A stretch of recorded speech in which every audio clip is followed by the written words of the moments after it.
Ecco, la traduzione in inglese del tuo testo, curata per mantenere lo stile divulgativo ma rigoroso che caratterizza le tue opere, prestando attenzione ai termini tecnici dell'astrologia, the Zodiac Sign of Gemini Inserted from the book Nuova Guida all'Astrologia by Ciro Discepolo, ricerca 90 editions, volume 1 of 2, Naples, 422 pages, air sign mutable masculine positive ruled by Mercury, period, May 21st to June 21st.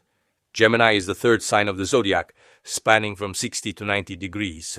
To understand this sign, it is essential to refer to its ruling planet, Mercury. Mercury also rules Virgo, but as we shall see later, in that case it takes on specific colorations that distinguish it significantly from its role as the Lord of Gemini. Mercury is a metal in a liquid state which, due to its physical condition, flows over any surface it is placed upon and is, therefore, ungraspable. Furthermore, it takes the shape of the containers that hold it, making it in communication with everything. In ancient Greek mythology, it represented the god in charge of communications, the intermediary through whom Jupiter conducted his various dealings.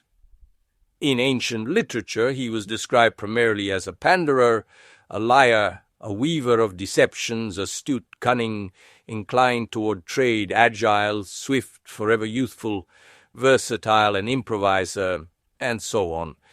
In many respects, he can be compared to the Pierino and Dennis the Menace type of our day. Its element is air, as this is the medium of transmission par excellence, and it is precisely air that characterizes the lightest sign of the zodiac.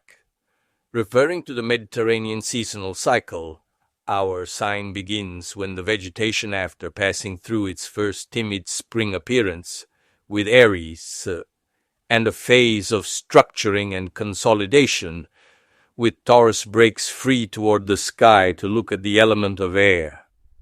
In respiratory activity understood as exchange, we find the core meaning and the absolute peculiarity of this sign. More than any other, it does not indicate absolute values, but suggests the role of an exchanger, mediator, or interface. In relation to the early ages of man, it represents that stage of childhood during which the child seeks to communicate.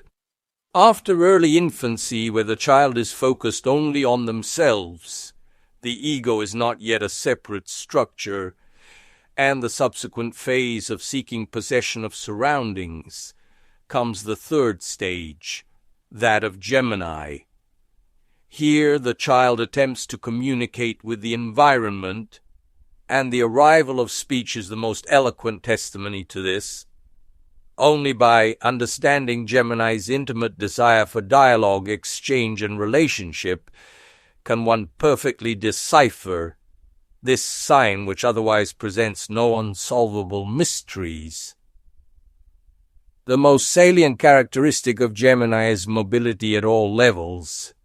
In a physical sense, it is a restless craving for space that pervades them entirely, preventing them from staying still in one place for more than a few minutes. They find a way to move everywhere.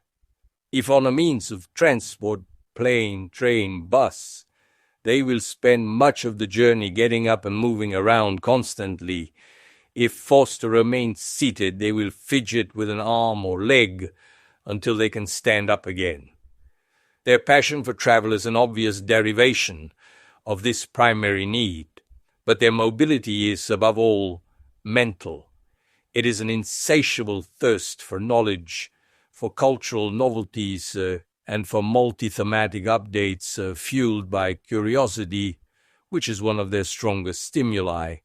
They read a lot and observe to stay informed, but they never dedicate themselves entirely to one subject for fear of missing out on others. Thus they attempt forms of mental alchemy that only they can achieve. They read a book while simultaneously listening to the radio and television, ready also to ask questions of those nearby. One might see them walking down the street reading a book, oblivious to the pedestrians they bump into. They are the only ones, as Van Wood says, who can read the newspaper while frying 2 eggs. Today, this characteristic would be called multitasking. It is evident that such versatility has a flip side, a good dose of superficiality, and superficiality in the case of Gemini is instrumental to the goals they wish to achieve. How else could they build an enviable, in some respects, encyclopedic culture if they did not use the a little bit here and a little bit there method?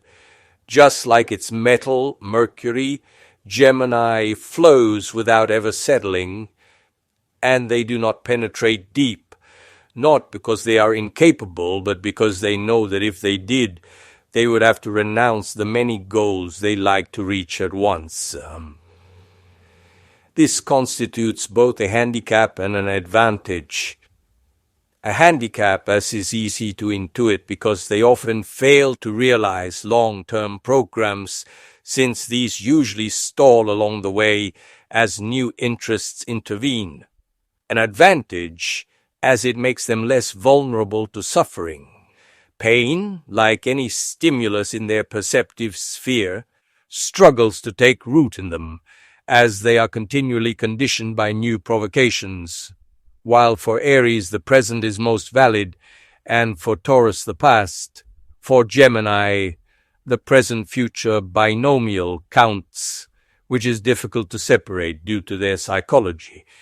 Versatility combined with mental rapidity, another defining attribute, makes them the person of opportunity, improvisation, flair, and inventiveness.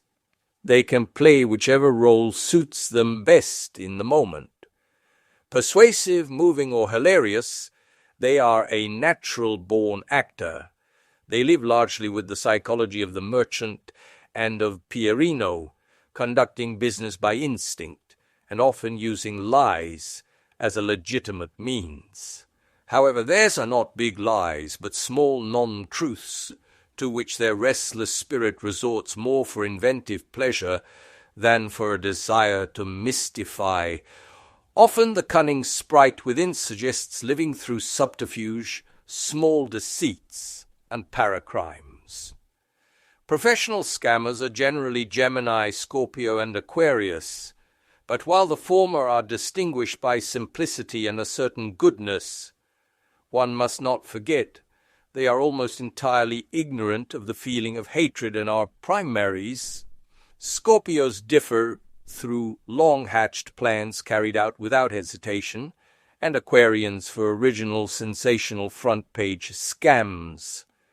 Gemini does not only use these mercurial abilities in a Dionysian sense. Often through them they reach unthinkable heights of human thought. One need only think of the supreme poet Dante Alighieri, who had his sun in Gemini. This sign is the first of the 4 known as mutable or double signs, and its ideogram represents the Dioscuri, the twins of mythology, Castor and Pollux. The 2 brothers represent the opposite polarities within the sign. Castor is the more sensitive of the 2, more inclined toward tears and passion.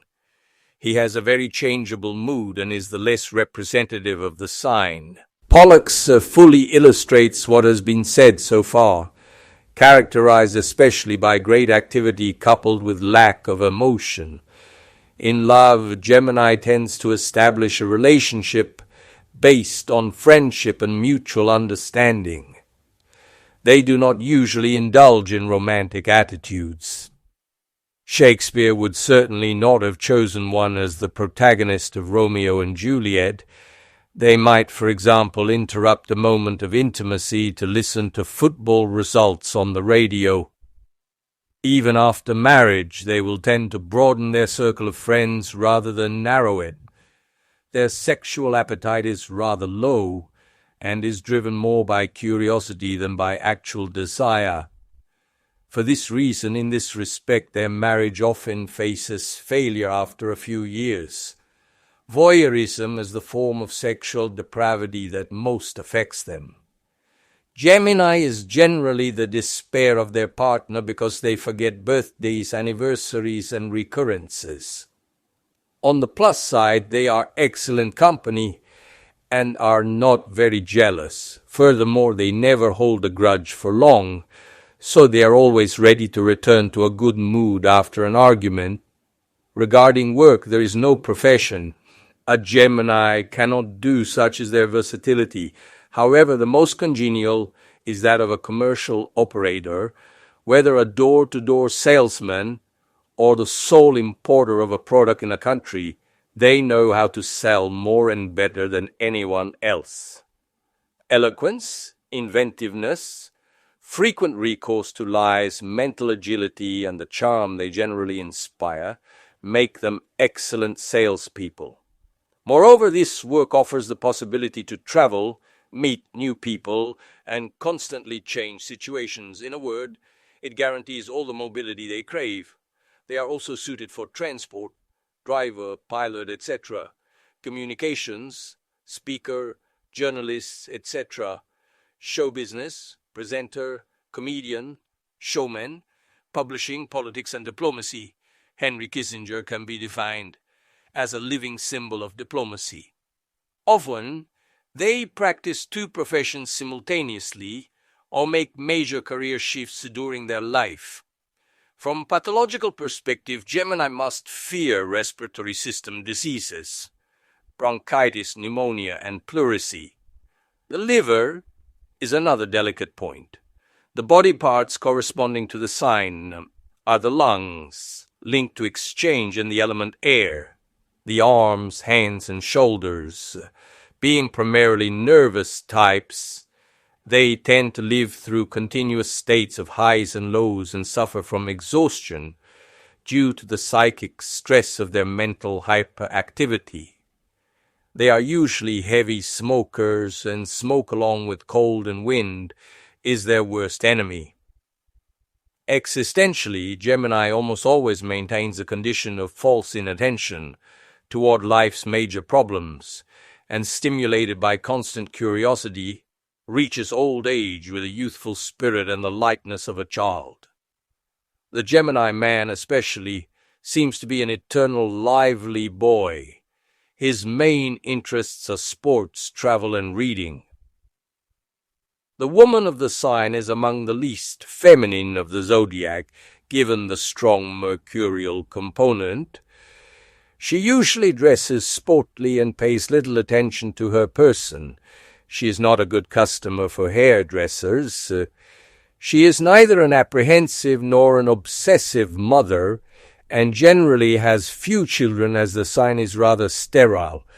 She is charming and jovial, with a touch of immaturity. With her, as with the Aries woman, one feels at ease and rarely uses formal address, the lay. Sexually, she is rather frigid or lacks sensuality. She is, however, very stimulating from a cultural point of view, and can be an excellent companion for anyone seeking a thinking being. The Gemini child is almost always precocious in speaking and walking. They strike adults with their sharp wit. They have a highly developed sense of imitation. They are hyperactive, restless, and tireless. Their nervous excitement can lead to insomnia. They are the Y child par excellence. Emotionally, they often disappoint parents because they do not like sitting still for kisses and cuddles. In early childhood, they catch colds constantly, so homeopathic therapy can be beneficial to avoid continuous antibiotics. It is preferable for them to be among other children as much as possible, given their deep aspiration for human relationships. Compensated Gemini.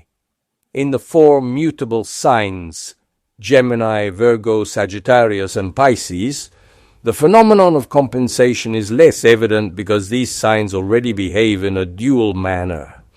However, We must note that compensated Geminis distinguish themselves from classic ones through their depth. They are profound scholars, philosophers, and intellectuals of extraordinary culture, true wells of knowledge in every field, capable of elevating their spirit to unimaginable heights. They are not superficial at all, and seem to be Sagittarians rather than Geminis. Some particularly significant Geminis from the collection in the appendix: number 4, 47, 52, 53, 58, 60, 63, 70, Brigitte Bardot, 74, Benito Mussolini, 91, Francisco Franco, 93, John F. Kennedy, 98, Henry Kissinger.